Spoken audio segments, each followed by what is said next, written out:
Welcome back, gang. It's Deltia from Deltiasgaming.com. Elder Scrolls Online just released a patch on the public test server that kind of goes over some of the big concerns we have with proc sets, gear changes, summon the companion system, and I want to go over that and touch some of the big important key things I think you as an audience needs to know. TLDR, this is a step in the right direction. It's not perfect, but it's a start. Really well done. Let me explain why. Stay tuned.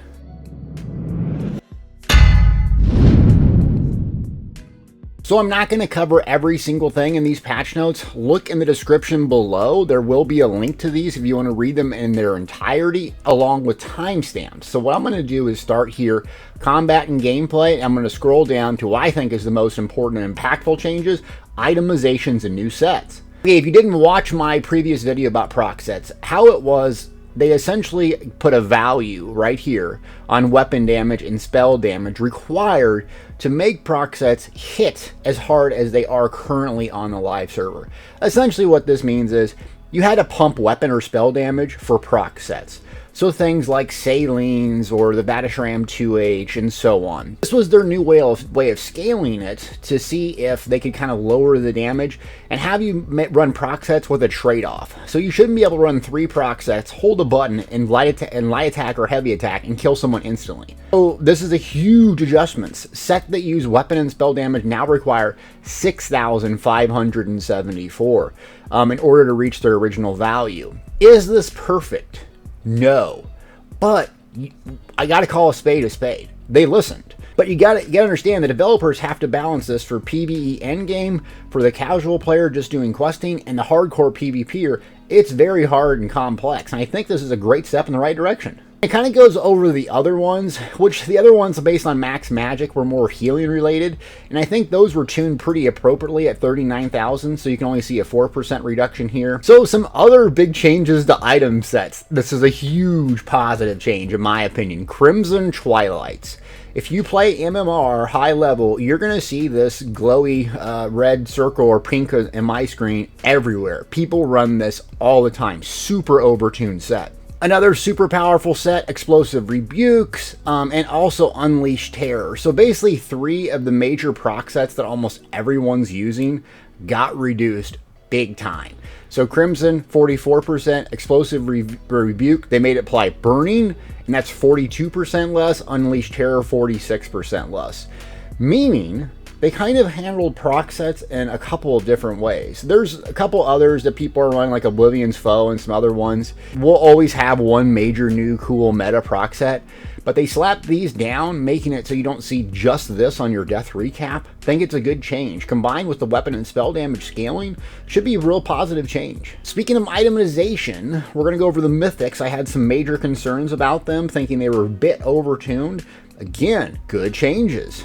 Death Dealer's Fate, it was kind of undertuned actually, giving you a bunch of resources, and they kind of put that up a little bit.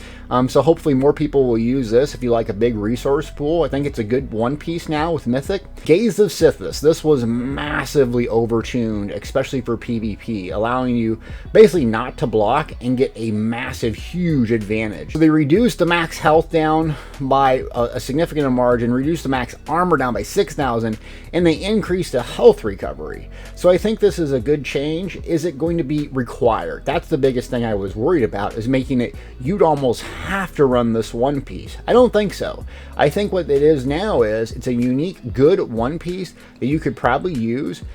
Just instead of a really tanky set 5-piece, you might be able to run this Mythic if you're not interested in running another one. Making it valuable, making it useful, but not making it so overtuned that every single build's going to have to run it. So like I would imagine running this on my Warden, my Stam Warden, because I don't really block that much, and I could wear a bunch of medium armor, run around really quick, and not get instant nuke at high MMR PvP. Really like this change. Harpoon's Waiting Kilt. This is one that I had a massive concern with. Basically everyone was going to have to wear this. This was going to be a new PvE and maybe PvP meta set. So what they did was they increased slightly the crit chance and they reduced the crit damage. So now it's going to be giving you a one piece, giving you a good amount of crit and a good amount of crit damage, not something significantly overtuned. The big change for me, and I think this might be a little bit too harsh if I'm going to run it in PvE, this set now causes you to lose 5 stacks. So before it was 1 stack. You deal direct damage, you get a stack, up to 10 stacks. You take direct damage, you lose a stack, all the way down to, well, 0. So if you get hit by direct damage, meaning a mob, player, hits you real quick with like a light attack, heavy attack, you're going to lose 5 stacks.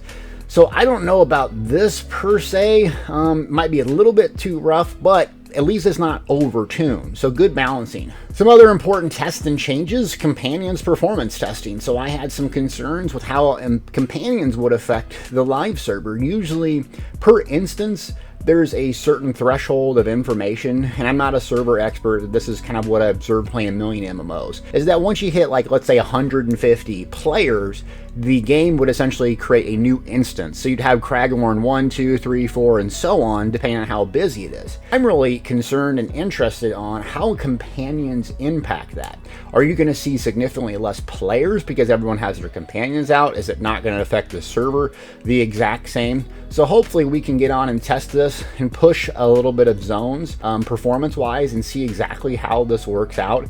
So hopefully this gets fine-tuned so when it goes live, we're not going to have a whole bunch of instance-based issues in the server, but let's be real, we're probably going to have some. That's okay. Another change with companions is under combat. Companions will now block incoming blockable attacks more consistently. This was a massive concern I had with companions, was if I had them set up for tank, like Miri specifically, I'd find her swinging her sword all the time. You know, I'm like, Miri, don't swing your sword, hold block, do your 3 or 4 abilities, whatever you got, and just keep aggro. I don't want you swinging your sword, especially when the boss is channeling a fully charged heavy attack and she just gets nuked 5 seconds in. I have to go res her. But hey, at least I have a use for soul gems now. But seriously, this is a good change, and I think that they're not kind of over-tuning companions. They've made that abundantly clear, which is good.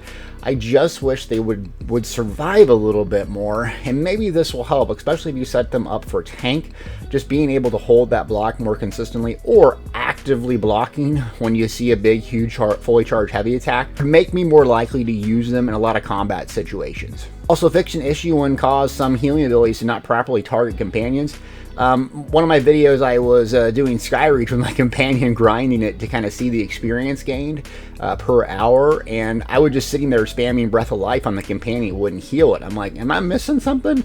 So that's a good change. Fine-tuning these companions before they go live, and they'll take a little bit more time to get them out there too. Again, that's kind of the big important ones that I've seen. There's a lot more in detail in here, so click the link below in the description and kind of parse it out yourself. But we got to call a spade a spade. So if I'm going to criticize ZOS for what I think they did was wrong, I have to also give them kudos in proactively reacting to the feedback a lot of us gave them. Is this perfect? No.